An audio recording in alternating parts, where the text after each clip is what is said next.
रामकृष्ण हरी. आवाज येतोय मागे?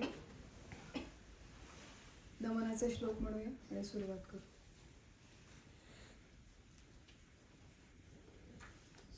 वसुदेव सुतं देवं कंसचाणूरमर्दनं देवकी परमानन्दं कृष्णं वन्दे जगद्गुरुं. श्रुतिस्मृतिपुराणानाम् आलयं करुणालयं नमामि भगवत्पादं शङ्करं लोकशङ्करम्.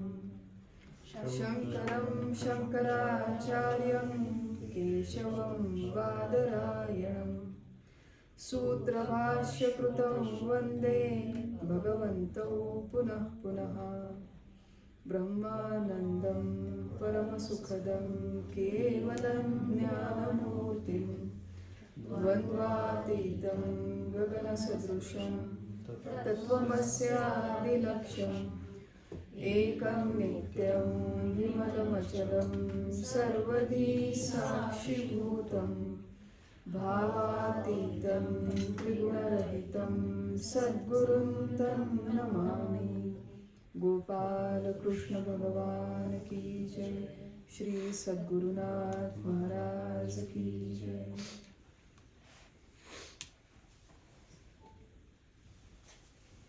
भगवान श्री गोपाल कृष्णांना नमन करूया. जगद्गुरु श्रीमद आदि शंकराचार्यांना प्रणाम करू. आपले सद्गुरु परमपूज्य डॉक्टर काका, आपले आचार्य परमपूज्य मंदाताई गंडे यांना सादर सविनय प्रणाम करू. आपणा सर्व श्रोत्यांना अभिवादन करते आणि छान सुंदर मंगलमय वातावरणामध्ये आजच्या एका सुंदर विषयाच्या अभ्यासाला आपण सुरुवात करूया. श्री विद्यारण्य स्वामी रचित पंचदशी ग्रंथ यातील एक प्रकरण पंचकोश विवेक याचा आपण आज अभ्यास करणार आहोत. प्रत्यक्ष विषयाला सुरुवात करण्याच्या आधी एक छोटीशी कथा बघूया. प्लेटो नावाचा एक तत्वज्ञ होऊन गेला. साधारण ग्रीक तत्वज्ञ, इसवी सन पूर्वी साधारण 300-400 वर्षांपूर्वी हा होऊन गेला. प्लेटो नावाचा ग्रीक तत्वज्ञ. त्यांनी एक छान विचार समोर ठेवला, वैचारिक प्रयोग त्यांनी समोर ठेवला. त्यांनी एक रूपक रचलं, त्याला म्हणतात गुहेचं रूपक, allegory of the cave. Plato's allegory of the cave म्हणून हा प्रसिद्ध आहे, हा विचार आहे. त्याच्यामध्ये त्यांनी गुहेचं रूपक मांडताना अशी एक कल्पना केली की असा विचार करूया आपण सगळे, खूप मोठी गुहा आहे, अंधारी गुहा. त्या गुहेमध्ये एक आतमध्ये मोठी भिंत बांधलेली आहे आणि त्या भिंतीला काही लोकांना जन्मल्यापासून बांधून ठेवलं आहे. त्यांचं खाणं पिणं जे काय आहे त्या भिंतीवरती त्या लोकांना अशा प्रकारे बांधलं गेलं, त्यांचे हात पाय आणि डोकं, की त्यांना इकडे तिकडे बघणं शक्य नाही. त्यांना फक्त आपल्या समोरच्या गुहेच्या भिंतीमध्ये जे काही आहे तेवढीच चित्र त्यांना दिसतात. तेवढीच चित्र त्यांनी जन्मल्यापासून बघितली, दुसरं जग त्यांनी बघितलंच नाही. आता हे जे लोक आहेत, ही जी भिंत आहे ही गुहेची आतली भिंत आहे. त्या आतल्या भिंतीच्या मागे प्रकाश आहे आणि आतल्या भिंतीच्या मागे बरेच काही व्यवहार होतात, बरेच काही व्यापार होतात. लोक येतात जातात, बोलतात, गाणे म्हणतात, देणे घेणे व्यवहार सगळे होतात आणि मागे जे काही व्यवहार व्यापार चालू आहेत त्याच्या सावल्या पुढच्या भिंतीवरती पडतात प्रकाशामुळे. हे जे बांधलेले लोक आहेत, भिंतीला बांधलेले लोक आहेत, त्यांना आपल्या समोरच्या भिंतीवरती फक्त सावल्या दिसतात आणि सावल्या येतात जातात, बोलतात. मागे आवाज झाले तर त्यांना वाटतं की सावल्याच बोलतायत, सावल्या गाणे म्हणतायत, सावल्यांमध्ये व्यवहार व्यापार चालू आहे. सो या बांधलेल्या कैद्यांसाठी जी सत्यता आहे ती फक्त समोरच्या सावल्या आणि त्यांचे आवाज ही त्यांच्यासाठी सत्य सृष्टी आहे आणि याच्या पलीकडे त्यांनी जग कधी बघितलंच नाही. मग प्लेटोने अशी कल्पना केली, मांडली, त्याच्यानंतर पुढे ही विकसित झाली की त्या बांधलेल्या कैद्यांच्या पैकी एक कोणीतरी कर्मधर्म संयोगाने तिथून सुटला, गुहेच्या बाहेर गेला. गुहेच्या बाहेर गेल्यावरती त्यांनी प्रत्यक्ष खरा सूर्यप्रकाश बघितला, खरे लोक बघितले, खरा व्यवहार, खरी गाणी, खरे देणे घेणे, सगळं खरं त्यांनी व्यवहार व्यापार बघितला आणि त्याला कळलं की इतके दिवस गुहेच्या आतमध्ये ज्या सावल्या होत्या त्यांना आपण सत्य मानून चाललो होतो, आणि त्याच्यापेक्षा हा जो बाहेरची सत्य सृष्टी आहे ती किती अजून छान आहे, रमणीय आहे. आणि मग तो जो बाहेर सुटलेला कैदी होता त्याला खूप आनंद झाला. त्याला वाटलं की आपण आपल्या सवंगड्यांना जाऊन सांगू की बाहेर किती छान जग आहे, गुहेच्या बाहेर. म्हणून तो परत गुहेमध्ये आला आणि आपल्या सगळ्या सवंगड्यांना सांगायला लागला की बाहेर एक सूर्य आहे, बाहेर एक जग आहे, पण त्याच्यावरती कोणी विश्वासच ठेवायला तयार नाही. आणि विश्वास का ठेवत नाही? कारण की जन्मल्यापासून काय सवय लागली आहे की फक्त समोरची भिंत, त्याच्यावरच्या सावल्या आणि तेवढंच आपलं जग. गुहेमध्ये बांधलेल्या कैद्यांचं हे रूपक आहे. आणि हे सगळं रूपक झालं, हा दृष्टांत झाला. त्याच्या पुढे असा तो विचार विकसित होतो की हे जसे गुहेमध्ये बांधलेले लोक की ज्यांनी जन्मानुजन्म वर्षानुवर्ष कधी खरं जग बघितलंच नाही, तसं वेदांताच्या दृष्टीने आपण सगळे त्या गुहेमध्ये बांधलेले कैदी आहोत. आपल्यापैकी एखाद दुसरे कोणीतरी भगवान शंकराचार्य, विद्यारण्य स्वामी, स्वामी विवेकानंद सारखे लोक सुटले, या गुहेतून बाहेर पडले आणि त्यांनी या गुहेच्या बाहेरचं जग बघितलं आणि आपल्या समोर या वाङ्मयातून ठेवलं. स्वामी विवेकानंद जेव्हा आपल्याला येऊन सांगतात, भगवान शंकराचार्य सांगतात, विद्यारण्य स्वामी सांगतात की हा देह म्हणजे एक गुहा आहे आणि या देहामध्ये आपण आपल्याला स्वतःला बांधून घेतलेलं आहे आणि हे देह सोडून एक अस्तित्व असू शकतं, देह सोडून आपली एक ओळख असू शकते, या गोष्टीवरती आपण विश्वासच ठेवायला तयार नाही. कारण की आपल्यावरती अनंत जन्मांचे तसे संस्कार झालेले आहेत आणि आपल्यावरती झालेले हे संस्कार क्रमाक्रमाने पुसण्यासाठी अनेक वेगवेगळ्या सुंदर ग्रंथांच्या रचना झाल्या. त्याच्यापैकी एक ग्रंथ म्हणजे विद्यारण्य स्वामींनी लिहिलेला पंचदशी नावाचा ग्रंथ आहे. परिचयाचा आहे का सगळ्यांना? थोडीफार कल्पना आहे या ग्रंथाची? हो, नाही, थोडी आहे. बरं. पंचदशी ग्रंथ, पंचदश याचं फक्त साधं सरळ अर्थ आहे की 15 प्रकरणं एकूण या ग्रंथामध्ये आहेत. या ग्रंथामध्ये जी प्रकरणं आहेत ती एकूण 3 विभागांमध्ये विभागलेली आहेत. पहिला विभाग आहे विवेक विभाग, दुसरा आहे दीप विभाग आणि तिसरा आहे आनंद विभाग. यातला पहिला जो विवेक विभाग आहे त्याच्यामध्ये एकूण 5 प्रकरणं, 5 चॅप्टर्स आहेत. तत्व विवेक, महाभूत विवेक, पंचकोश विवेक, द्वैत विवेक आणि महावाक्य विवेक असे हे पहिले 5 प्रकरणं आहेत. आणि त्यातल्या फक्त तिसऱ्या प्रकरणाचा म्हणजे पंचकोश विवेकाचा अभ्यास आपण आज आणि उद्या या काही मर्यादित वेळेमध्ये करणार आहोत. पंचकोश अशी संकल्पना आहे आणि पंचकोश ही संकल्पना ही आपल्या अस्तित्वाशी जोडलेल्या आपल्या चुकीच्या संकल्पना उलगडून दाखवणारी ही एक संकल्पना आहे. आपल्या सगळ्यांना मी आहे असं वाटतं आणि आपलं स्वतःचं अस्तित्व आपण या देहाबरोबर जोडलेलं आहे. या देहाबरोबर जे आपलं जोडलेलं अस्तित्व आहे ते किती वेगवेगळ्या स्तरावरती चुकीचं आहे हे समजावून सांगण्यासाठी 5 कोश अशी एक संकल्पना मांडलेली आहे. प्रत्यक्ष हे जे कोश आहेत त्याचं वर्णन करण्याच्या आधी विद्यारण्य स्वामी म्हणतात की जो खरा मी आहे, खरा आत्मरूप मी आहे, ज्याला आपण चैतन्य स्वरूप परमात्मा म्हणतो, सद्रूप, चिद्रूप, आनंदरूप परमात्मा म्हणतो, जे माझं खरं मूळ स्वरूप आहे ते जणू लपून बसलेलं आहे, जणू दडून बसलेलं आहे. कुठे लपलेलं आहे? तर एका गुहेमध्ये लपलेलं आहे. या प्रकरणाची सुरुवातच गुहाहितम अशा शब्दाने केलेली आहे. गुहाहित म्हणजे गुहेमध्ये जणू राहिलेला, दडून बसलेला आत्मा, गुहेमध्ये दडून बसलेलं ब्रह्म. गुहा या शब्दाचा अर्थ आपण मगाशी बघितलं होतं की गुहा ही संकल्पना आपल्या सगळ्यांच्या परिचयाची आहे. गुहेचा आपण जेव्हा विचार करतो तर प्रत्यक्ष कुठलीही गुहा ही मुळात गुहा स्वतः एखाद्या गुप्त ठिकाणी असते. पटकन दिसत नाही, आपल्याला पटकन कळत नाही की अमुक ठिकाणी गुहा असेल. शोध घेतला तर कळते. त्या गुहेमध्ये शक्यतो अंधार असतो, त्याला एक छोटासा कुठेतरी दरवाजा असतो, तोही नेमका कुठे आहे हे आपल्याला कळत नाही. आणि गुहेमध्ये आतमध्ये गेल्यावर प्रकाशाचा कुठला तरी सोर्स आपल्या बरोबर असल्याशिवाय आतमध्ये काय आहे हे कळत नाही. तसं आपलं शरीर ही जणू एक गुहा आहे आणि ही गुहा एकूण 5 स्तरांमध्ये विभागली आहे अशी मूळ संकल्पना इथे मांडतात. हे 5 स्तर म्हणजे 5 कोश आहेत. हे कोश शब्दाचा अर्थ आहे झाकण किंवा पेटी, कपाट वगैरे आपण म्हणतो. एकाच्या आत एक, पूर्वीच्या काळी तर रशियन बाहुल्या होत्या बघा, एकाच्या आत एक अशा 5-7 बाहुल्यांचा सेट असायचा. तर अशा या 5 जणू पेट्या आहेत, एकाच्या आतमध्ये एक. किंवा दुसऱ्या पद्धतीने आपण विचार करू शकतो की कॉन्सेंट्रिक सर्कल्स.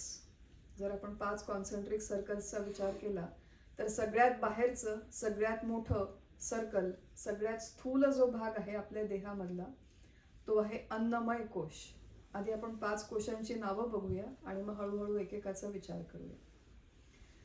आपला देह, आपलं अस्तित्व आपण सगळ्यात मुख्य महत्वाचं अन्नमय कोशाशी जोडलेलं आहे. म्हणून सगळ्यात बाहेरचं वर्तुळ अन्नमय कोश. त्याच्या आतमध्ये प्राणमय कोश, त्याच्या आतमध्ये मनोमय कोश, त्याच्या आतमध्ये विज्ञानमय कोश, त्याच्या आतमध्ये आनंदमय कोश आणि सगळ्यात आतमध्ये जणू आत्मा, परमात्मा, माझं मूळ स्वरूप दडलेलं आहे, अशी ही मूळ संकल्पना आहे. 5 कोशांची नावं सगळ्यांच्या लक्षात आली. अन्नमय, प्राणमय, मनोमय, विज्ञानमय आणि आनंदमय कोश. या प्रत्येक कोशाशी संबंधित आपली स्वतःची एक ओळख असते, आपलं तादात्म्य असतं.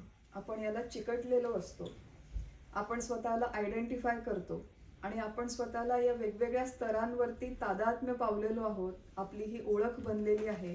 हे इतकं निसर्गतः होतं की आपल्याला जाणवत सुद्धा नाही की आपण अशा कुठल्या तरी कोशांना चिकटलेलो आहोत. आणि म्हणून इथे प्रत्येक कोशाची ओळख आपल्याला करून देतात. पंचकोश विवेक असं प्रकरणाचं नाव आहे. विवेक करायचा म्हणजे निवड करायची. विच धातू आहे, सगळ्यांच्या परिचयाचा आहे, इथे अभ्यास करणारी मंडळी आहेत सगळी. विवेक म्हणजे पृथक पृथक, वेगळं वेगळं करणं. आपल्यासमोर जेव्हा 2 पदार्थ येतात, कुठलेही परमार्थाच्या संदर्भामध्ये आपण म्हणतो आत्मा आणि अनात्मा यांना वेगळं वेगळं करणं. व्यवहारामध्ये आपल्या समोर जेव्हा वस्तू येतात तेव्हा यातलं खरं काय, खोटं काय, महत्वाचं काय, गौण काय, असं पृथक्करण, अशी निवड, असं वेगवेगळं करणं हे आपण नेहमी करत असतो व्यवहारात. परमार्थामध्ये जी मुख्य निवड करायची आहे की आपल्या समोर आपल्याच अस्तित्वासंबंधी जेव्हा वेगळे वेगळे पर्याय येतात, त्यातलं नित्य काय आहे ते बाजूला काढायचं, अनित्य काय आहे याला बाजूला काढायचं. या वेगळं वेगळं करणं, बाजूला करणं, या प्रक्रियेला इथे पंचकोश विवेक म्हटलं आहे. कशापासून काय वेगळं करायचं आहे तर पंचकोशातल्या प्रत्येक कोशापासून आत्मा म्हणजे मी, म्हणजे माझं खरं स्वरूप आपल्याला वेगळं करायचं आहे. तो कुठलाही कोश म्हणजे मी नाही हे आपल्याला समजावून घ्यायचं आहे. आज आपल्या व्यवहारामध्ये आपल्याला असं वाटत राहतं की मी म्हणजे अन्नमय कोश आहे, प्राणमय आहे, मनोमय आहे, विज्ञानमय, आनंदमय. अशा वेगवेगळ्या स्तरावरती आपण स्वतः संबंधी या चुकीच्या संकल्पना केलेल्या आहेत. त्या तपासायच्या, त्याचं निराकरण करायचं आणि हा म्हणजे मी का नाही हे समजावून घ्यायचं. ते का नाही हे समजावून सांगण्यासाठी पंचदशीमध्ये विद्यारण्य स्वामींनी स्वतः काही कारण मीमांसा दिली आहे की प्रत्येक कोश म्हणजे मी का नाही हे समजावून सांगितलं आहे. आणि याच्याबरोबर इतर अनेक ग्रंथकारांनी सुद्धा हे समजावून सांगितलं आहे की या प्रत्येक कोशामध्ये मी कसा अडकलेला नाही, खरा मी, पण जो खोटा मी आहे तो या सगळ्यांमध्ये अडकलेला आहे. आपण खरा मी, खोटा मी यांना हळूहळू वेगळं करण्याचा प्रयत्न करणार आहोत. अन्नमय, प्राणमय याची आधी थोडीशी तोंड ओळख करून घेऊया. सगळ्यांना परिचयाचा आहे अन्नमय कोश म्हणजे स्थूल देह. अस्थि, मांस, हाडांनी बनलेला आपला स्थूल देह म्हणजे अन्नमय कोश. प्राणमय कोशामध्ये 5 प्राण आणि कर्मेंद्रिय हे मिळून आपला प्राणमय कोश तयार होतो. 5 ज्ञानेंद्रिय आणि मन मिळून आपला मनोमय कोश तयार होतो. 5 ज्ञानेंद्रिय आणि बुद्धी मिळून विज्ञानमय कोश तयार होतो. आणि सगळ्यात शेवटी आहे आनंदमय कोश, ज्याच्यामध्ये सुषुप्तीमधून मिळणारं सुख किंवा विषयांच्या मधून मिळणारं सुख हा म्हणजे मुख्यतः आनंदमय कोश आहे. सगळ्यांच्या लक्षात येते की आपण फास्ट जातोय खूप बरोबर. परत प्लीज रिपीट करा. हो. अस्थि मांस हाडांचा स्थूल देह म्हणजे अन्नमय कोश, 5 कर्मेंद्रिय आणि प्राण म्हणजे प्राणमय कोश, 5 ज्ञानेंद्रिय आणि मन म्हणजे मनोमय कोश, 5 ज्ञानेंद्रिय आणि बुद्धी म्हणजे विज्ञानमय कोश, आणि सुषुप्तीमधून अथवा विषयातून मिळणारं सुख म्हणजे मुख्यतः आनंदमय कोश. 5ही कोशांच्या मध्ये मय हा शब्द कॉमन आहे. मय हा शब्द अन्नमय, मनोमय, प्राणमय, आणि या मय शब्दाचा अर्थ आहे प्राचुर्य, प्राधान्यता, डॉमिनन्स किंवा प्रॉमिनन्स ज्याला आपण इंग्लिशमध्ये म्हणतो. याचा अर्थ काय आहे की प्राणमय कोशामध्ये मुख्य अस्तित्व घटक हे प्राण आहेत, पण प्राण सोडून इतर सुद्धा घटक आहेत. मनोमय मध्ये मन मुख्य आहे, इतर सुद्धा घटक आहेत, पण मनाचं तिथे प्राधान्य आहे. बघा, आपलं स्वतःचं अस्तित्व, आपली स्वतःची ओळख ही इतक्या वेगवेगळ्या लेयर्स मध्ये असते. आपल्या शास्त्रकारांनी इतका हा सूक्ष्म विचार करून ठेवला आहे, आपल्याला लक्षात देखील येत नाही की एवढ्या लेयर्सवर आपण स्वतःला आयडेंटिफाय करतो, आपण स्वतःची ओळख बनवून घेतलेली आहे. हे जे 5 कोश आहेत हे क्रमाने स्थूलापासून सूक्ष्म आहेत. अन्नमय कोश हा सगळ्यात स्थूल, आणि प्राणमय, मनोमय, विज्ञानमय हे क्रमाने आतमध्ये असणारे आणि क्रमाने अधिक सूक्ष्म असणारे, क्रमाने आपल्या परमात्म तत्वाच्या, आपल्या मूळ स्वरूपाच्या अधिक जवळ असणारे असे हे आतले कोश आहेत. अधिक अंतर्गत, अधिक सूक्ष्म आणि स्वरूपाला अधिक जवळ असे हे कोश क्रमाक्रमाने आहेत, अन्नमयापासून ते आनंदमयापर्यंत. साधी संकल्पना आहे ही, मूळ संकल्पना आहे, मूळ आर्किटेक्चर ज्याला म्हणतो हे असं आहे. ठीक आहे, आपण आता इथून पुढे जाऊया आणि एकेका कोशाचा थोडासा विस्ताराने विचार करूया. जायचं पुढे. अन्नमय कोश लिहून घेत आहेत मंडळी म्हणून थांबले होते थोडेसे. निराश करायचा की हा कोश म्हणजे मी नाही, आधी हा कोश म्हणजे मी आहे हे किती वेगवेगळ्या प्रकारे आहे हे समजावून घेऊया. की अन्नमय कोश म्हणजे आपण बघितलं की अस्थि मांस हाडांचा आपला स्थूल देह ही त्याची एक सामान्य भाषेत ओळख झाली. हा अन्नमय कोश म्हणजे स्थूल देह निर्माण कसा होतो, तर अन्नापासून निर्माण होतो. अन्नापासून जन्मला, अन्नामुळे वृद्धी झाली. माझ्या आईबाबांच्या पोटात जेव्हा गर्भरूपाने होते मी, जेव्हा काय 2.5-3 किलोची होते, आता किती किलो झाले.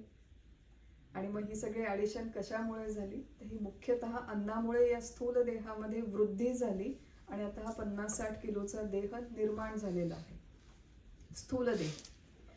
आपण रोज जे अन्न ग्रहण करतो ते अन्न ग्रहण करताना त्या अन्नाच्या माध्यमातून आपलं पोषण होतं, आणि नुसतं पोषण होतं नाही तर त्याचे एकूण 7 घटक आहेत. आपण जे आत्मषटकम नेहमी म्हणतो त्याच्यामध्ये सप्त धातू ही संकल्पना आहे. सो आपण खाल्लेल्या अन्नामधून एकूण 7 धातूंची या शरीरामध्ये निर्मिती होते. रस, रक्त, मांस, अस्थि, मज्जा, स्नायू, शुक्र किंवा शोणित असे एकूण 7 धातू आहेत. रिपीट करायचे. रस, रक्त, मांस, अस्थि, मज्जा, स्नायू, शुक्र आणि शोणित. मला सुद्धा पाठ नाही आहेत, लिहून आणलेत. असे एकूण 7 धातू निर्माण होतात. आपण जेवढं आणि ज्या पद्धतीचं अन्न खातो त्या सगळ्यामधून याचं पोषण होतं आणि या शरीराची वृद्धी होते. स्थूल देहाशी ही जी वृद्धी होते अन्नाच्या योगाने वाढतो, आणि अन्न दिलं नाही, काही दिवस तगेल पण काही दिवसानंतर हा देह राहत नाही, हा अन्नामुळेच तगतो आणि अन्नामुळेच राहतो. ही अन्नमय कोशाचं साधारण स्वरूप आहे की या शरीराच्या माध्यमातून आपलं म्हणजे जीवाचं अस्तित्व हे मुख्यतः राहतं.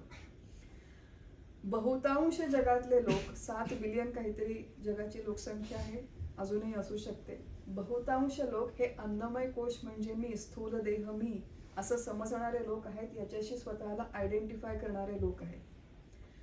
अन्नमय कोश म्हणजे मी, किंवा या प्रत्येक कोशामध्ये अडकलेला जो माणूस आहे, बांधलेला जो माणूस आहे, त्या प्रत्येक मनुष्याची काही विशिष्ट लक्षणं आहेत. असं आहे की प्रत्येक माणसाला हे 5 कोश आहेत, पण आपलं जे स्ट्रॉंग मुख्य आयडेंटिफिकेशन आहे, मुख्य तादात्म्य आहे, हे प्रत्येक व्यक्तीचं कमी जास्त प्रमाणात वेगवेगळ्या कोशांशी असू शकतं. मुख्यतः अन्नमय कोश, जास्तीत जास्त वेळ अन्नमय कोशाच्या चिंतनात राहणाऱ्या लोकांची लक्षणं. सगळ्यात पहिलं लक्षण काय आहे? Any guess? फूडी. भोजन भाऊ ज्याला आपण म्हणतो. आता तुम्ही म्हणाल की पंचदशीचा अभ्यास केल्यावर तुम्ही काय आमचं जेवण खाण बंद करणार का, असा एक विचार येऊ शकतो मनामध्ये.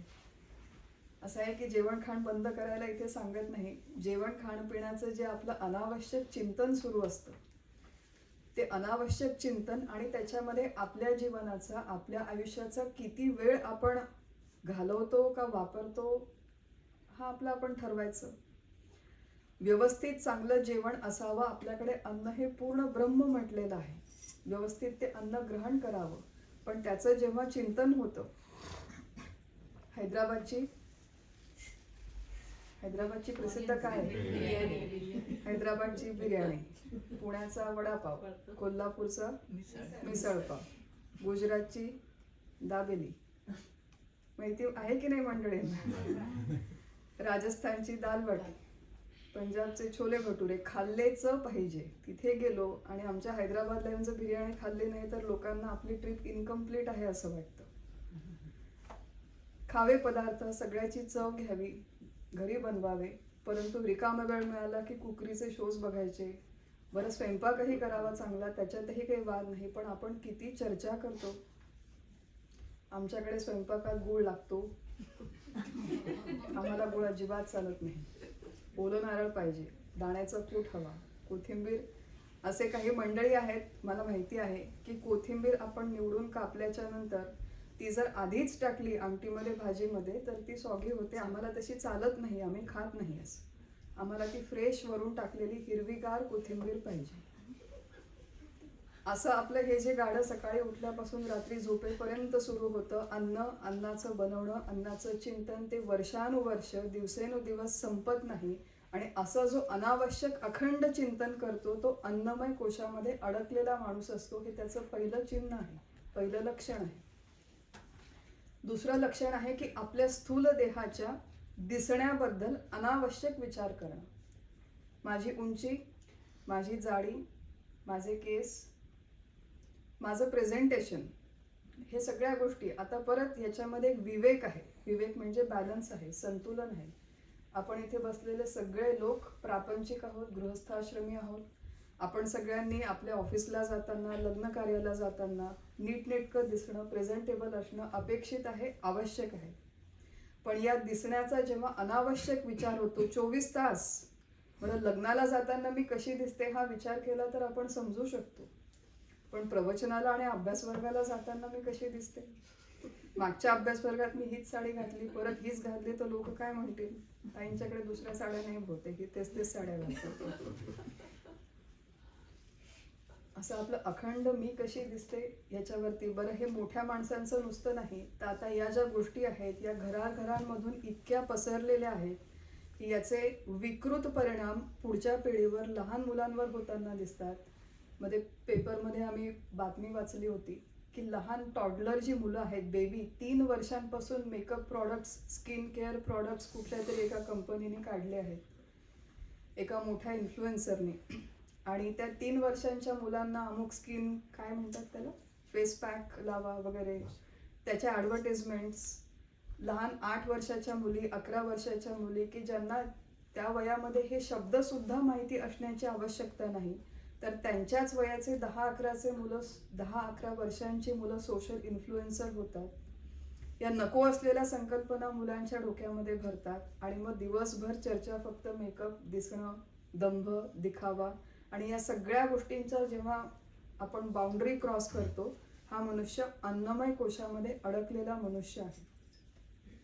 भारतामध्ये अजून एक ट्रेंड निघालाय. इथे याच्यापैकी आपल्यापैकी कोणीही असे अतिरेकी लोक नाही याची मला खात्री आहे, पण समाजामध्ये बहुतांश लोक असं आहे की आपण जरी इथे अध्यात्माचा अभ्यास करत असलो तरी इथून घरी जाऊन आपल्याला ज्या लोकांच्या बरोबर राहायचं आहे, ज्या लोकांच्या बरोबर आपल्याला व्यवहार करायचा आहे, त्यातले बहुतांश लोक अशा कुठल्या तरी एका विभागामध्ये अडकलेले असण्याची शक्यता आहे, याची आपल्याला माहिती असावी. आणि चुकीच्या पद्धतीने आपण प्रभावित होऊ नये किंवा आपलं अध्यात्म त्यांना चुकीच्या वेळेस शिकवायला जाऊ नये, हे दोन्ही आवश्यक असतं. भारतामध्ये अजून एक ट्रेंड निघाला आहे की लग्न कार्य होताना हल्ली पॅकेज मिळतं, वेट लॉस पॅकेज म्हणून. लग्नाच्या आधी वेट लॉस पॅकेज म्हणजे जे वेडिंग प्लॅनर असतात ते पैसे घेतात आणि ते पती आणि पत्नी होणारे हे चांगले दिसावेत लग्नाच्या दिवशी म्हणून 3 महिने आधीपासून त्यांना ते ओझेम्पिकचे इंजेक्शन्स आणि GLP-चे इंजेक्शन्स देऊन वेट लॉस व्हावा, रॅपिड वेट लॉस व्हावा आणि लग्नाच्या दिवशी छान दिसावं म्हणून 3 महिने आधीपासून हा प्रोग्राम सुरू होतो. आता हे जे काही प्रकरण, फोटो प्रकरण, सेल्फी प्रकरण, ते वारंवार काढणं, वारंवार पाहणं, भूतकाळातले फोटो, 10 वर्षांपूर्वी मी कशी होते, 20 वर्षांपूर्वी मी कशी होते, ते व्हिडिओज, ते फोटो, त्या आठवणी, सगळा हा अन्नमय कोश आहे. या अन्नमय कोशामध्ये अडकलेला माणूस आपल्या स्थूल देहाच्या पलीकडे कुठला विचार करण्याची त्याची क्षमताच नसते आणि हे त्या अन्नमय कोशाचं बंधन आहे. कारण की देहामध्ये थोडे जरी विकार झाले आणि विकार निश्चितपणे होतात. अस्ति जायते सगळ्यांच्या परिचयाचे आहेत का 6 विकार? वर्धते, मोठा होतो, क्षीण होतो, केस पांढरे होतात, इंद्रियांची क्षमता कमी होते आणि या प्रत्येक विकाराबरोबर देहाच्या हा मनुष्य, हा जीव अत्यंत अस्वस्थ होतो, बेचैन होतो, सुचत नाही. पूर्वी खूप क्षमता होती, आता तसं, पूर्वी खूप सुंदर होते, आता तशी दिसत नाही, आता तसं काम जमत नाही. आणि ही अस्वस्थता आणि बेचैनी आपल्याला घालवायची असेल तर स्थूल देह म्हणजे मी नाही हे समजावून घेणं आवश्यक आहे. स्थूल देह म्हणजे मी नाही, स्थूल देह म्हणजे मी नाही हे समजावून देण्यासाठी विद्यारण्य स्वामींनी एक कारण पंचदशीमध्ये वापरलं आहे. इनफॅक्ट स्थूल देह म्हणजे मी नाही हे समजावून घेण्याचे वेगवेगळे कारणं वेगवेगळ्या ग्रंथांमध्ये दिलेली आहेत. पण विद्यारण्य स्वामींनी केवळ एकच कारण इथे वापरलेलं आहे आणि छान आहे. आता आपण एक असा विचार करूया की हे टेबल, या टेबलाचं अस्तित्व आपण केव्हापासून मानतो की हे 4 वेगवेगळ्या फळ्या होत्या, लाकूड होतं, एक सुतार आला, त्यांनी हे 4 पाय घेतले, हा बोर्ड घेतला, या सगळ्यांना एकत्र केलं. एकत्र जेव्हा त्यांनी केलं त्याच्यानंतर आपण म्हणतो की आता हे टेबल अस्तित्वात आलं. त्याच्या आधी जेव्हा लाकूड स्वरूपात होतं, फळी स्वरूपात होतं, तेव्हा आपण याला टेबल म्हणत नव्हतो. आता हा स्थूल देह म्हणजे केवळ एक कलेक्शन आहे, पंचमहाभूतांचं एक कलेक्शन आहे. ही पंचमहाभूत विशिष्ट प्रमाणात एकत्र आली, भगवंतांनी एका विशिष्ट वेळेस या देहाला तयार केलं. आपण जेव्हा म्हणतो स्थूल देह मी आहे, तर देह निर्माण होण्याच्या आधी आणि देहाचा मृत्यू झाल्याच्या नंतर माझं अस्तित्व असेल का असा प्रश्न उपस्थित केलेला आहे. देह म्हणजे मी आहे असं आपण गृहीत धरलं तर देह निर्माण झाला तेव्हा मी निर्माण झाले. सर्वसामान्य संकल्पना सांगणं चालू आहे. देह निर्माण झाला तेव्हा मी निर्माण झाले आणि देहाचा मृत्यू झाला म्हणजे माझा नाश झाला, असा त्याचा सरळ सरळ अर्थ होतो. मग विद्यारण्य स्वामी आपल्याला प्रश्न विचारतात की देह म्हणजे मी असेल तर देहाच्या निर्मितीच्या आधी माझं अस्तित्व असणं शक्य नाही आणि देहाच्या विनाशाच्या नंतरही माझं अस्तित्व असणं शक्य नाही. मग असं जर अस्तित्व एवढंच लिमिटेड असेल 50, 70, 100 वर्षांचं जर, तर कर्माचा सिद्धांत कसा व्हॅलिडेट होईल? कर्माच्या सिद्धांताची सिद्धी कशी होईल? आपण बघतो की देहाच्या निर्मितीबरोबर एक खूप सदाचारी मनुष्य जन्माला आला आणि त्याने आयुष्यभर अगदी चांगली कर्म केलेली आहे, प्रामाणिकपणे वागला, टॅक्सेस भरले, नोकरी केली, घर चालवलं आणि सगळं व्यवस्थित नियमानुसार वागला. पण अत्यंत हाल अपेष्टेत हा माणूस जगतो. आणि दुसरं अत्यंत दुराचारी मनुष्य आहे की एकही काम नैतिकतेने करत नाही, पण तो राजरोसपणे राहतो, राजासारखा राहतो. मग देह म्हणजे मी असेल तर मनुष्य जो कर्म करतो त्या कर्माची त्याला त्या प्रपोर्शन मध्ये फळं मिळाली पाहिजेत. हा सिद्धांताची सिद्धी कशी होईल? कर्माच्या या प्रणालीमध्ये जर कर्माचा सिद्धांत अक्रॉस जन्म आहे हा सिद्धांत आपण मानला नाही तर एकूण 2 प्रकारचे दोष या प्रणालीमध्ये निर्माण होतात. एक आहे कृत प्रणाश दोष आणि दुसरा आहे अकृताभ्यागम दोष. हे शब्द परिचयाचे आहेत का सगळ्यांच्या? पण थोडे विस्ताराने बघूया म्हणून विचारते. कृत प्रणाश आणि अकृताभ्यागम. कृत म्हणजे केलेलं आणि प्रणाश म्हणजे नाश होणं. आता एखादं जर आज मी सत्कर्म केलं आणि त्या सत्कर्माचं फळ मला मिळताना या पूर्ण जन्मभर दिसलं नाही आणि माझा मृत्यू झाला, तर मी त्या सत्कर्माच्या जे मी सत्कर्म केलं त्याचं फळ न मिळताच त्या कर्माचा जणू नाश होईल. काय चालू आहे की जर देह म्हणजे मी मानलं, एवढंच माझं अस्तित्व आहे, मी सत्कर्म केली पण माझ्या वाट्याला हाल अपेष्टा आल्या, मग या सत्कर्माचं काय झालं? त्याचं चांगलं फळ न मिळताच त्या देहाचा अंत झाला आणि मग त्या कर्माचाही अंत झाला, अशी एक दोष या प्रणालीमध्ये निर्माण होईल. किंवा अकृताभ्यागम. बघा, शब्द जरी अवघड असले तरी संकल्पना फार अवघड नाहीये. It is fairly simple to understand. अकृताभ्यागम हा जो शब्द आहे त्याच्यामध्ये अकृत म्हणजे न केलेलं, अभ्यागम म्हणजे माझ्या वाट्याला आलं.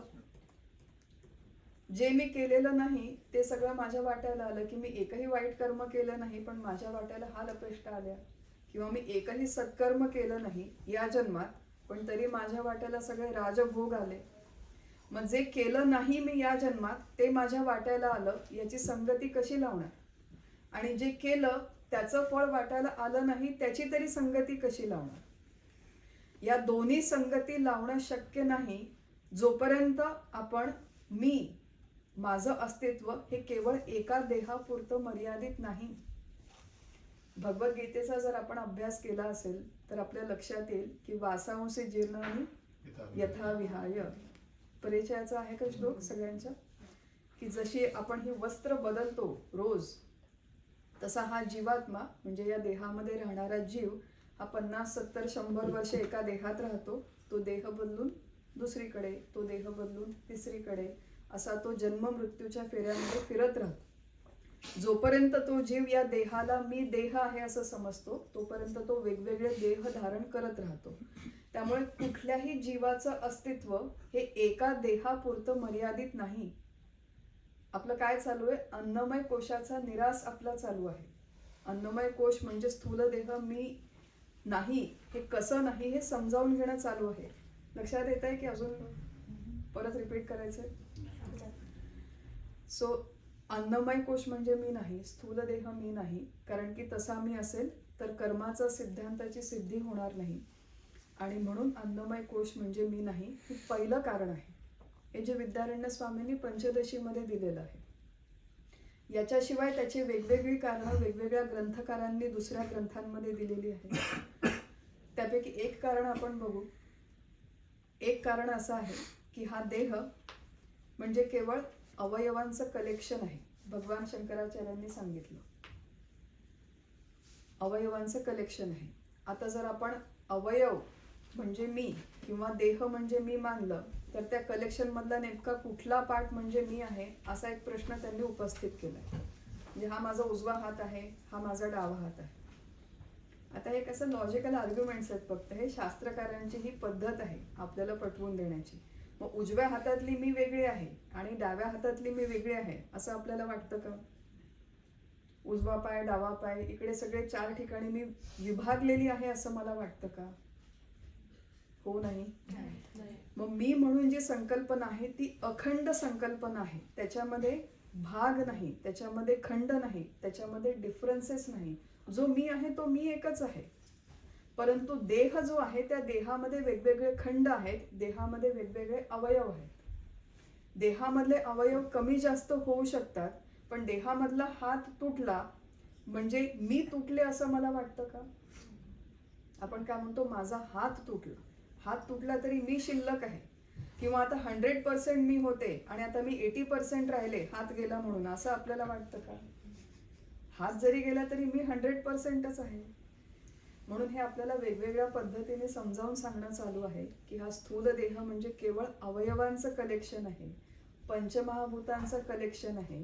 हे कलेक्शन आलं तरी मी आहे, कलेक्शन गेलं तरी मी आहे. खरी मी चैतन्य स्वरूप परमात्मा आहे. मुळामध्ये मी काय आहे हे सांगणं हा या श्लोकांचा, सुरुवातीच्या श्लोकांचा उद्देश नाही. सुरुवातीचे जे हे श्लोक आहेत त्याच्यामध्ये फक्त मी काय नाही हे समजावून सांगणं चालू आहे आणि ते मी का नाही हे समजावून सांगणं चालू आहे. म्हणून पहिला भाग, सगळ्यात बाहेरचं सर्कल, अन्नमय कोश म्हणजे मी नाही. कारण की तो जर मी असेल तर कर्माच्या सिद्धांताची सिद्धी होणार नाही. एक दोन कारणं आपण बघितली. पुढे जाऊया. प्राणमय कोश. प्राणमय कोशामधले घटक आहेत 5 कर्मेंद्रिय आणि 5 प्राण. हे मिळून प्राणमय कोश तयार होतो. पंचप्राण संकल्पना आपल्या सगळ्यांच्या परिचयाची आहे. पंचप्राण माहिती आहेत सगळ्यांना?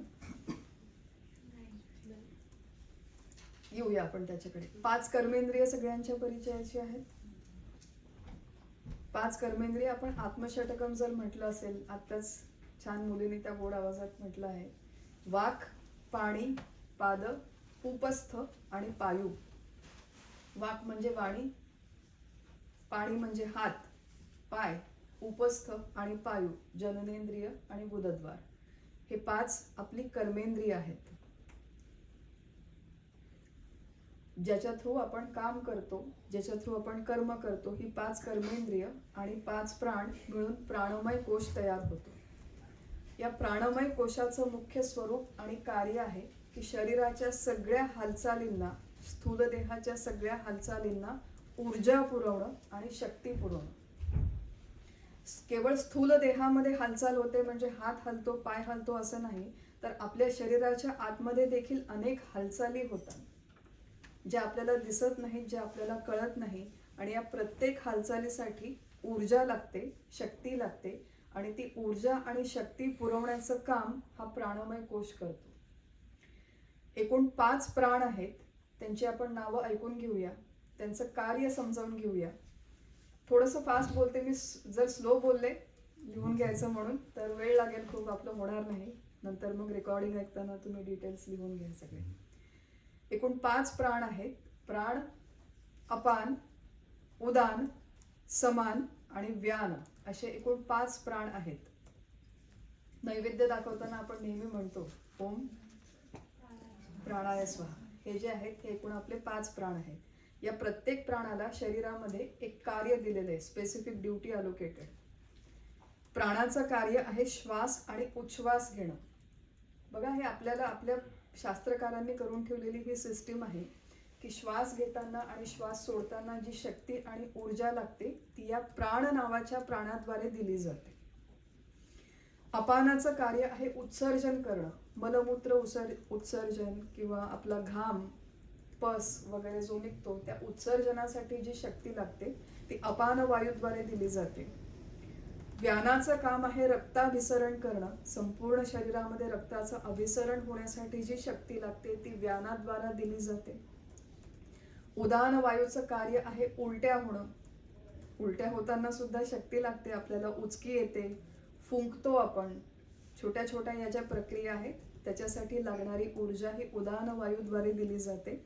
आणि शेवटी आहे समान वायू, ज्याच्यामध्ये मुख्यतः आपली पचन संस्था सांभाळणं, खाल्लेल्या अन्नाचं पचन करणं आणि अन्नाचं पचन केल्यावर त्याचा स्थूल भाग, सूक्ष्म भाग, मध्यम भाग हा वेगवेगळ्या ठिकाणी पोहोचवणं हे समान वायूचं काम आहे. या 5 प्राणांच्या बरोबर 5 उपप्राण देखील सांगितले आहेत आपल्याकडे.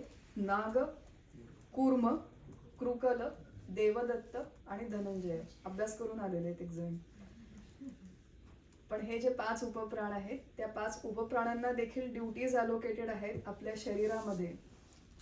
ढेकर येण्यासाठी नागप्राण, उपप्राण. नेत्राची म्हणजे डोळ्यांची उघडझाप करण्यासाठी कूर्म. शिंक येते तेव्हा कृकल. जांभई येते तेव्हा देवदत्त. आणि संपूर्ण शरीराचं जे पोषण होतं ते धनंजय नावाच्या उपप्राणामुळे होतं. ही केवळ एक प्रणाली आहे, केवळ ही नावं आहे, सिस्टीम आहे. आता एवढ्या सगळ्या प्रक्रिया आपण बाहेरच्या आपल्या स्थूल कर्मेंद्रियांच्या द्वारे करतो, चालणं, बोलणं, आणि काही आपल्या शरीराच्या आतल्या आहेत. ही सगळी ऊर्जा, सगळं शक्ती पुरवण्याचं काम हे प्राण करतात. काही जे लोक आहेत आपण बघितले की जगातले बहुतांश लोक हे अन्नमय कोशाच्या बरोबर आयडेंटिफाय करतात, त्याच्यामध्ये जास्तीत जास्त काळ बांधलेले राहतात. परंतु सगळ्याच लोकांना काही खाणं पिणं मेकअप दिसणं याच्यामध्ये इंटरेस्ट नसतो. आपण काही लोकांना जगामध्ये म्हणतो बघा हे खूप वर्कहॉलिक आहेत म्हणून, यांचं कशात काही लक्ष नाही. त्यांची सगळी एनर्जी, त्यांचा सगळा, जसा तो राजाचा जीव पोपटामध्ये असतो तसे काही मनुष्य आहेत की त्यांचा सगळा जीव त्यांच्या कामामध्ये असतो. आणि मग प्रचंड काम करणे, काम करण्याचा प्रचंड उत्साह, stamina, 17 hours 12 hours work week, काय 70 आवर्स वर्क वीक वगैरे. म्हणजे तुम्ही खायला प्यायला काही देऊ नका मला तुम्ही काम द्या काहीतरी, मला बसवत नाही एका जागी. किंवा असं सतत एखादी व्यक्ती लग्न कार्यामध्ये आपण जातो किंवा कुठल्याही मोठ्या ठिकाणी, तर आपण नुसतं ऑब्झर्व केलं तर आपल्याला लक्षात येतं की काही जण आहेत की आरामात सगळ्यात गेल्या गेल्या त्यांचं पहिलं लक्ष असतं की बफे काय आहे, मेन्यू काय आहे. काही लोकांचं लक्ष असतं कपडे कोणी काय घातलेले आहेत, आणि काही लोकांचं लक्ष असतं की कुठे काय मिसिंग आहे. अच्छा कूलर बंद आहे, चला मी जाऊन कूलर सुरू करतो. इथे काहीतरी कचरा पडलाय, मी कचरा साफ करून येतो. सो त्यांचं सगळं लक्ष कामामध्ये असतं की काय काम आहे, मी फोटो काढू का, मी हे करू का, मी ते करू का, सगळं लक्ष कामामध्ये. तर अशा प्रकारे अत्यंत कार्यक्षम, खूप उत्साही, आपण म्हणतो चैतन्याचं सळसळता काय जरा वगैरे असं आपण म्हणतो. मग आता व्यवहारामध्ये अशा प्रकारे मुख्यतः काम करण्याची शक्ती, उत्साह यांच्याबरोबर जे स्वतःला आयडेंटिफाय करतात ते प्राणमय कोशामध्ये बांधलेले लोक असतात. अनेक लोकांच्याकडून आपण हे ऐकतो की काहीतरी केल्याशिवाय मला बसवत नाही, काहीतरी केलंच पाहिजे. रविवार जरी असेल तरी उठल्यापासून मी सकाळी कामाला लागते, रात्री झोपेपर्यंत अशी एवढी मोठी टू डू लिस्ट असते, सगळे झालं माझं, आजचं करून झालं. इथे आपल्याला काम करू नका असंही सांगत नाहीये. इनफॅक्ट आपण आपले सगळे जीवनमुक्त संत बघितले तर आपल्यापेक्षा कितीतरी जास्त एफिशियंटली, कार्यक्षम पद्धतीने ते लोक कार्य करत होते. स्वामी विवेकानंदांनी आपल्या जीवनाच्या शेवटच्या दिवशीपर्यंत, क्षणापर्यंत काम केलेलं आहे, पण त्याच्यापैकी कोणीही स्वतःला प्राणमय कोशाच्या बरोबर आयडेंटिफाय केलं नाही. प्राणमय कोशाच्या लोकांची सगळ्यात मोठी गोची कुठे होते की त्यांना जेवढा काम करण्याचा उरक असतो, उत्साह असतो किंवा स्टॅमिना असतो, तेवढा त्यांच्या आजूबाजूच्या लोकांना नसतो. मी एवढं काम करते, तुम्हाला काहीच कसं सुचत नाही, तुम्ही काहीच कसं करत नाही, म्हणून मग चिडचिड होते दुसऱ्या लोकांवर. किंवा कधी कधी आपल्या स्वतःवरतीच चिडचिड होते की मला एवढी कामं करायची आहेत पण माझ्याकडून होतच नाही आता, कारण की शरीर क्षीण होतं, आजारी पडतं, अशी काही परिस्थिती येते की कामं होत नाही. मग एक तर स्वतःवर चिडचिड, दुसऱ्यांवर चिडचिड. जेव्हा कामाच्या माध्यमातून होते, कामाच्या कारणाने होते, शक्ती, ऊर्जा, याचं मुख्य कारण की तो प्राणमय कोशामध्ये अडकलेला माणूस आहे. मग आता आपल्याला पुढे विद्यारण्य स्वामी समजावून सांगतात की प्राणमय कोश म्हणजे सुद्धा मी नाही. प्राणमय कोश मी का नाही, आता याची पुढची कारण मीमांसा चालू आहे. हे समजावून घेणं आवश्यक आहे आपल्याला. याचा अर्थ घरी जाऊन काम करणं बंद करा असा होत नाही, फक्त मी म्हणजे प्राणमय कोश नाही हे समजावून घ्यायचं आहे. प्राणमय कोशांचं जे मुख्य कार्य आहे ऊर्जा देणं अथवा शक्ती देणं. पण प्राण ही जी मूळ संकल्पना आहे किंवा सगळी कर्मेंद्रिय हे मूलतः अचेतन आहेत, आणि खरा मी हा चेतन आहे. हा विवेक करणं चालू आहे, वेगळं वेगळं करणं, पृथक पृथक निवड करणं. प्राण अचेतन आहेत आणि मी चेतन आहे, म्हणून मी प्राण नाही अथवा प्राणमय कोश नाही असं मुख्य कारण आहे. समजावून घेऊया थोडंसं. प्राण अचेतन आहेत म्हणजे नेमकं काय आहे.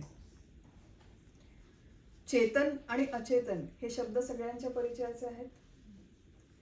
जे स्वतःलाही जाणतं आणि दुसऱ्यालाही जाणतं, त्याला सोप्या भाषा आपण बघतोय, सोप्या व्याख्या आपण बघतोय की जे स्वतःला जाणतं आणि दुसऱ्यांनाही जाणतं त्याला चेतन म्हणतात. जे स्वतःलाही जाणत नाही आणि दुसऱ्यांनाही जाणत नाही त्याला अचेतन म्हणतात. Fairly simple. आता हे टेबल अचेतन आहे. का बरं अचेतन आहे? कारण की टेबलाला हे माहिती नाही की मी टेबल आहे, आणि टेबलाला हे माहिती नाही की माझ्यावरती पुस्तक ठेवलेलं आहे.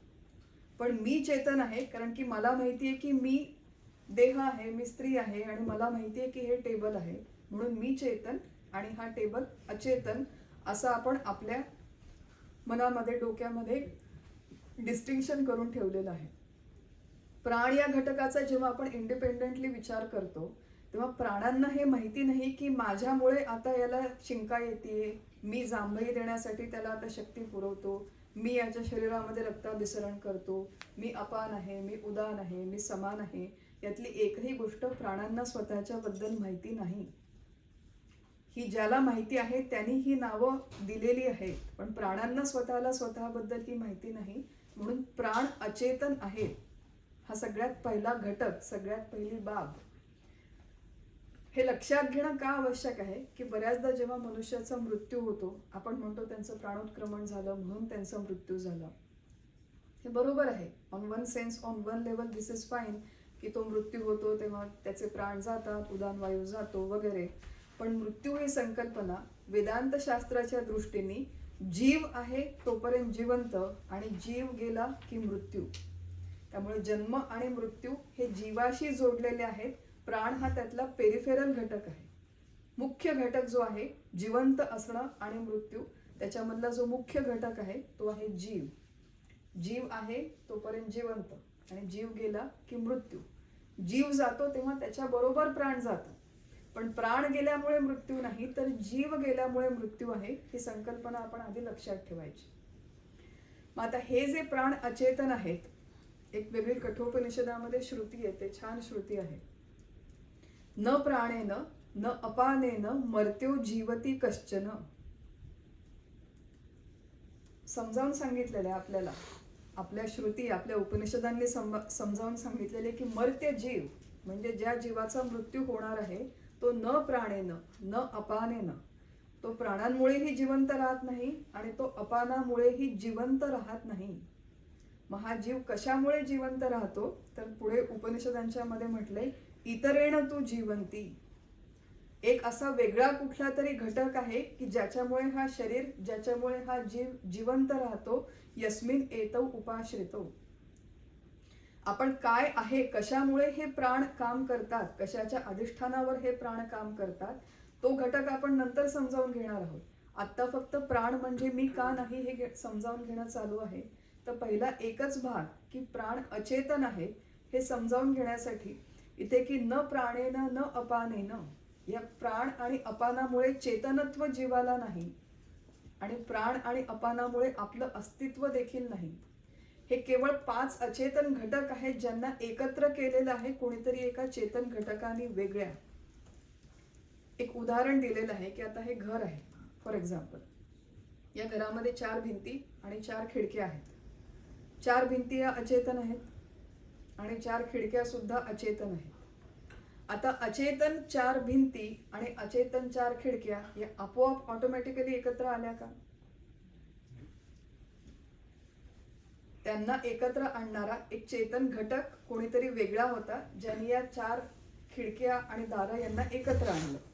बरं, एकत्र आल्यावरती एकत्र करून जेव्हा ठेवलं तेव्हा त्यांचं जे अस्तित्व आहे ते एकमेकांच्यासाठी आहे का एका वेगळ्या कुठल्या तरी चेतन घटकासाठी आहे? म्हणजे ही खिडकी असं म्हणते का की तिला बरं वाटावं म्हणून मी इथे बसते, मग ते तिला आवडत नाही म्हणून मी इकडे मूव्ह होते, असं खिडकी म्हणत नाही, असं दारही म्हणत नाही.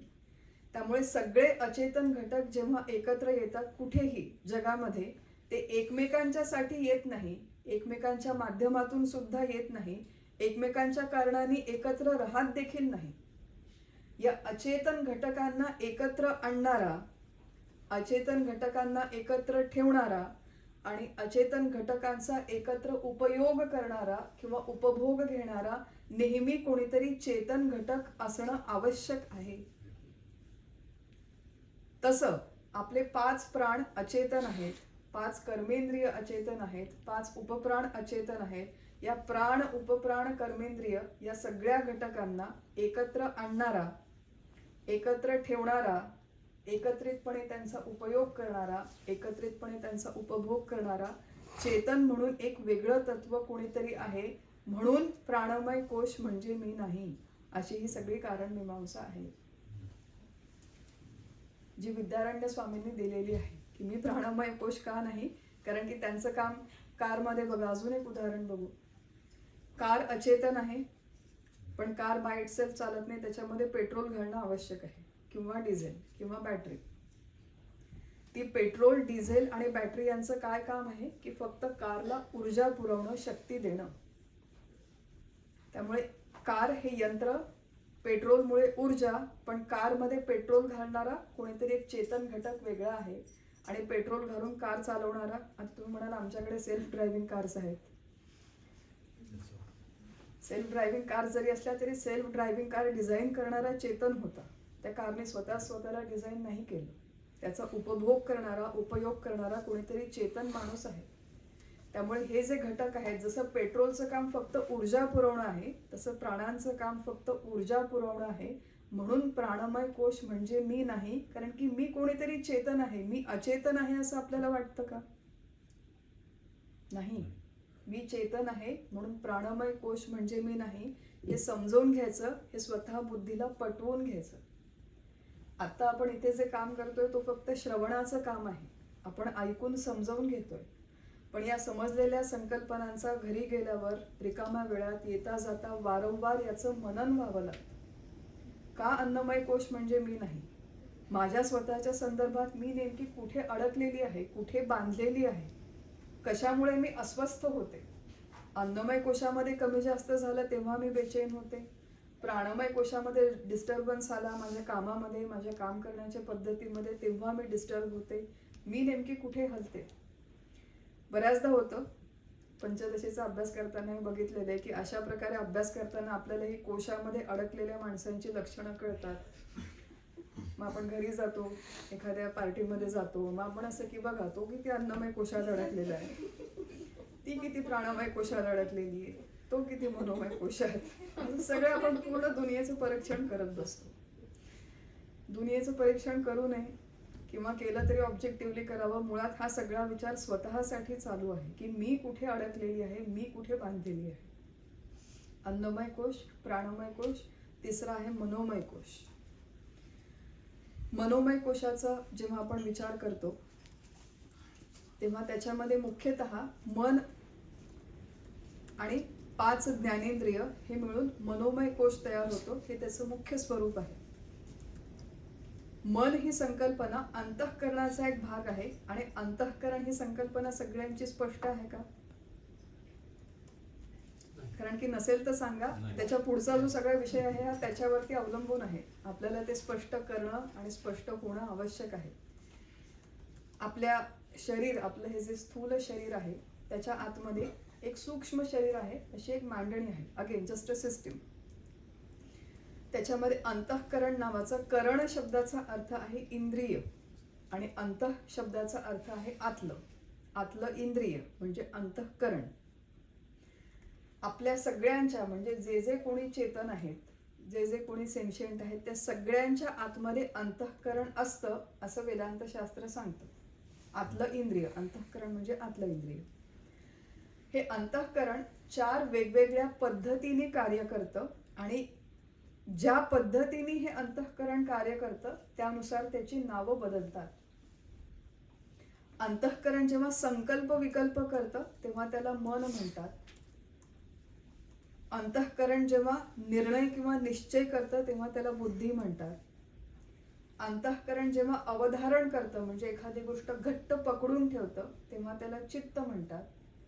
आणि मन, बुद्धी, चित्त हे ज्या ग्राउंडवर, ज्या मैदानावर काम करतात ते कॉमन ग्राउंड म्हणजे माझा संकल्प, माझी इच्छा, माझा निर्णय, मी धरून ठेवला तो मी मी मी, हे जे कॉमन ग्राउंड आहे त्याला अहंकार असं म्हणतात.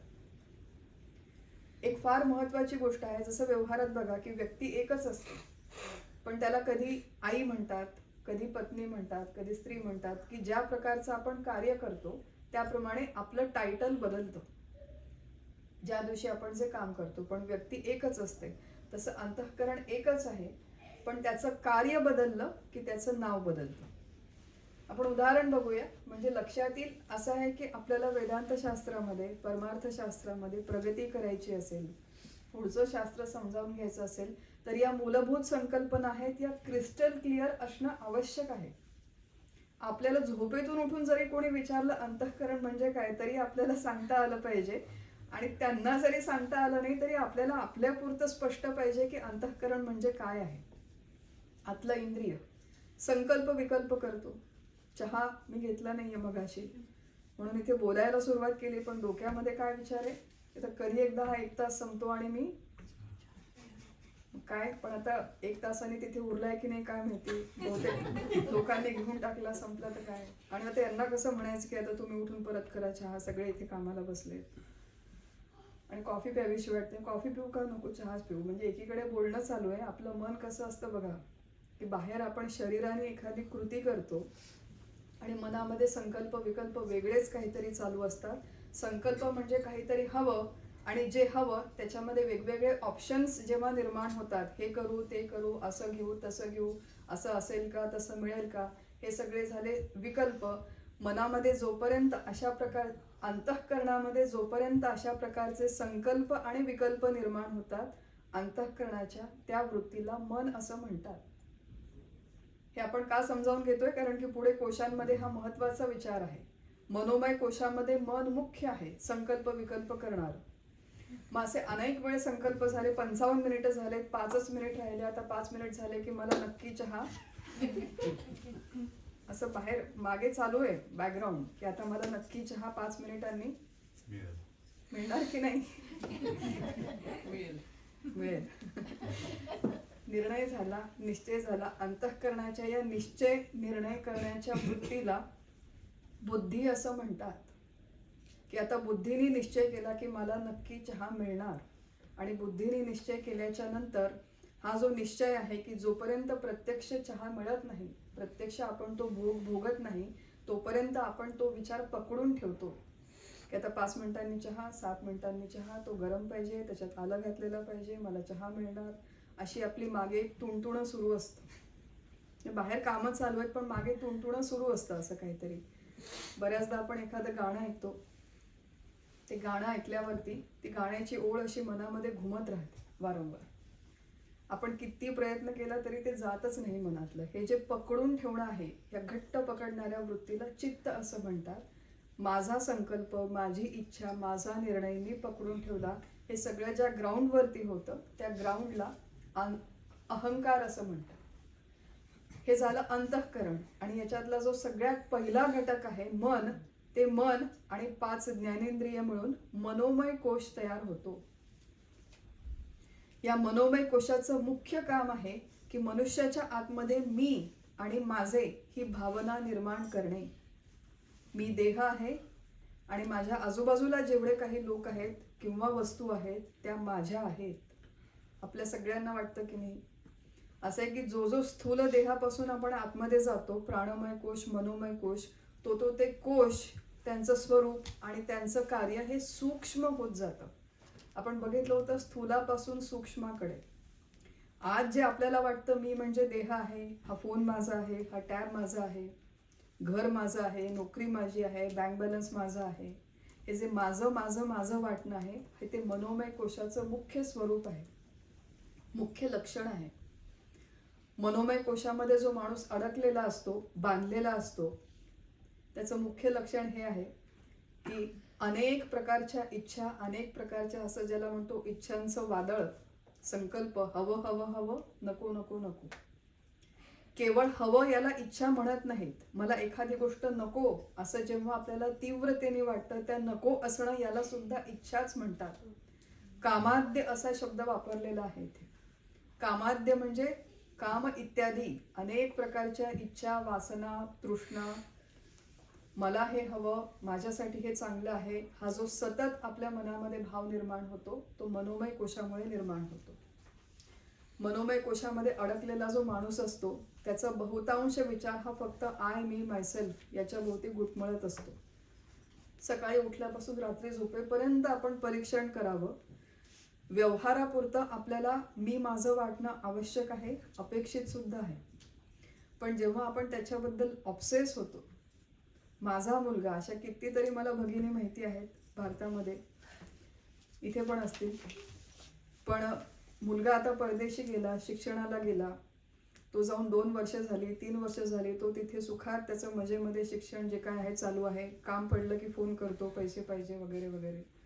पण उरलेला सगळा वेळ ही भगिनी पूर्ण वेळ माझा मुलगा काय करत असेल, माझ्या मुलाने आज जेवण केलं की नाही, रोज फोन करून विचारायचं की आज तुझ्याकडे काय होतं जेवायला, हे जे माझं माझं चालू आहे, एक परिवार आम्हाला परिचयाचा आहे की त्यांच्याकडे त्यांच्या मुलाचं लग्न झालं, पण त्यांच्याकडे एक फॅमिली रिच्युअल म्हणून त्यांनी ठेवलंय की मुलगा सून परदेशात राहतात, हे एकीकडे राहतात दुसऱ्या गावाला, तर रोज रात्री झोपायच्या आधी जवळपास एक तासभर त्यांचा फोन असतो चौघांचा, रोज रात्री, त्याच्याशिवाय झोपायचं नाही. आणि चौघांनी आज दिवसभर काय झालं याचं एकमेकांना रिपोर्टिंग करायचं.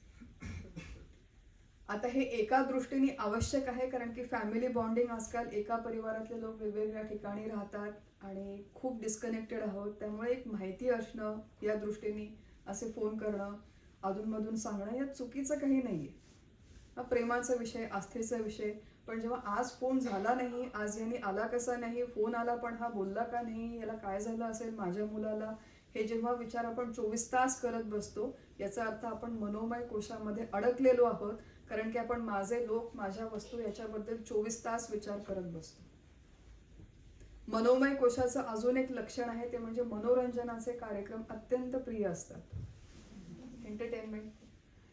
हैदराबादमध्ये आम्ही जेव्हा एकत्र येतो तेव्हा असं प्रश्न विचारतात, मग सध्या कुठली वेब सिरीज बघणं चालू आहे? म्हटलं की नाही, आम्हाला माहिती नाही. अच्छा, तुम्ही वेब सिरीज, मग तुम्ही करता काय वीकेंडमध्ये दिवसभर, वेब सिरीज बघत नाही? असं विचारलाय प्रश्न, तुम्ही करता काय वीकेंडला? हो बरोबर आहे, वेळ वायाच जातो आता असं म्हणायला पाहिजे, पण वेब सिरीज बघितलं नाही म्हणजे आयुष्य वाया गेलं. नवीन सिनेमा, एक आमच्या परिचयाचा मुलगा होता, मोठा नंतर झाला, त्यांनी सांगितलं की कुठलाही सिनेमा थिएटरमध्ये रिलीज झाला की तो जाऊन बघणं हे आपलं कर्तव्य आहे नागरिक म्हणून. मग फिल्म इंडस्ट्री चालणार कशी म्हणे तो, जर आपण त्यांना पैसे दिले नाही तर सगळ्या लोकांचा चरितार्थ त्याच्यावरती अवलंबून असतो. हे त्याचं कारण मीमांसा होती की फिल्म इंडस्ट्री चालेल कशी, त्यामुळे आपलं कर्तव्य आहे, आपण पैसे दिले पाहिजे आणि ते जाऊन बघितलं पाहिजे. गाण्याचे कार्यक्रम, मैफिली, क्रिकेटच्या मॅचेस, पॉलिटिक्स, न्यूज, बातम्या, चर्चा, पॉडकास्ट शोज आणि अखंड त्याच्यामध्ये आपलं लक्ष गुंतलेलं मनोरंजनाचे कार्यक्रम, या सगळ्यांना क्रीडा, कला इत्यादी इत्यादी. आज हे म्युझियम, उद्या ते म्युझियम, ट्रॅव्हलला जाणं, वेकेशनला जाणं, फोटोज काढणं, ते फोटोज नुसते काढून चालत नाही, ते लोकांना दाखवणं, त्याच्यावरती किती स्माइली आल्या ते मोजत बसणं, 10 लोकांनी दिलं, 4 लोकांनी नाही दिलं. मनोमय कोश. मनोमय कोशामध्ये अडकलेला माणूस, बांधलेला माणूस, दंभ, दिखावा, दाखवणे, ही सगळी मनोमय कोशामध्ये अडकलेल्या माणसाची लक्षणं आहेत. आणि या मनोमय कोशामधून स्वतःची जर सुटका करून घ्यायची असेल तर विद्यारण्य स्वामींनी जी कारण मीमांसा दिली की मनाचं स्वरूप हे विकारी आहे, बदलणारं आहे. लहानपणी मी म्हणायची की मला गोड खूप आवडत होतं, हल्ली मला गोड अजिबात आवडत नाही, मी बघत सुद्धा नाही गोडाकडे. आता आवड आणि नावड, गोड हवं आणि गोड नको हे वाटणं, हे मनाचं कार्य आहे. मनाला एकेकाळी गोड आवडत होतं, मनाला आता गोड आवडत नाही. मनाला एकेकाळी क्रिकेटच्या मॅचेस बघायला मजा यायची, मनाला आता क्रिकेट बोर होतं. पण आपण मनाशी इतके तादात्म्य पावलेलो असतो की मनाच्या आवडीनिवडी, मनाचे संकल्प विकल्प, मनातल्या इच्छा, हे सगळं आपण माझ्यावरती ओढवून घेतो आणि माझ्या इच्छा, माझी आवड निवड. मन बदलतं, मी बदलत नाही. मन विकारी आहे परंतु मी अविकारी आहे. मगाशी आपण जे बघितलं होतं, आपण म्हणतो मी खूप बदलले किंवा ती खूप बदलली. आपण म्हणतो व्यवहारामध्ये ती आधी अशी नव्हती हो, आता ती खूप बदलली. ती बदलली म्हणजे कोण बदललं? तिचं वागणं बदललं, तिच्या आवडीनिवडी बदलल्या, तिचे प्रेफरन्सेस बदलले, तिचे चॉईसेस बदलले, तिची माझ्याशी बोलण्याची पद्धत बदलली. हे सगळं तिच्यापेक्षा वेगळं आहे, हे सगळं माझ्यापेक्षा वेगळं आहे. जे मूळ चैतन्य स्वरूप आहे, ज्याला आपण परमात्मा म्हणतो, ज्याला चैतन्य म्हणतो, कॉन्शियसनेस म्हणतो, त्याच्यामध्ये काहीही बदल होत नाही. जे काही बदल होतात ते मनामध्ये होतात. हे मन म्हणजे मी नाही हे समजावून घेण्याचं एक कारण आहे. अशी अनेक कारणं आहेत, पण विद्यारण्य स्वामींनी दिलेलं मुख्य कारण हे एक आहे की मनोमय कोश म्हणजे मी नाही. का मी नाही? कारण की मनामध्ये बदल होतात, माझ्यामध्ये बदल होत नाही, असं त्यांनी कारण दिलेलं आहे. मन एव मनुष्याणाम कारणम बंध मोक्षयोः. मनामुळे मनुष्य बंधला जातो आणि मनामुळेच मनुष्य स्वतःला सोडवण्याची देखील व्यवस्था करतो. मन करारे प्रसन्न सर्व सिद्धीचे कारण. आता आपलं चिंतनाची वेळ संपलेली आहे, म्हणून सगळ्यांचं मन प्रसन्न होईल अशी आपण अपेक्षा करू. 3 कोशांचा विचार आपण केला. 3 कोशांमध्ये अडकलेला माणूस कसा असतो आणि त्याचा निराश कसा करायचा याचा थोडक्यात विचार केला. याची बरीच अजून कारणमीमांसा आहे जी हळूहळू स्वतःच्या चिंतनातून मननातून आपल्या हळूहळू लक्षात येईल. पण साधारण ही आपली विचारांची दिशा असावी असा एक आपण थोडक्यात विचार केला. आताचं हे जे चिंतन आहे हे इथेच थांबू. हरिओम. श्रीराम.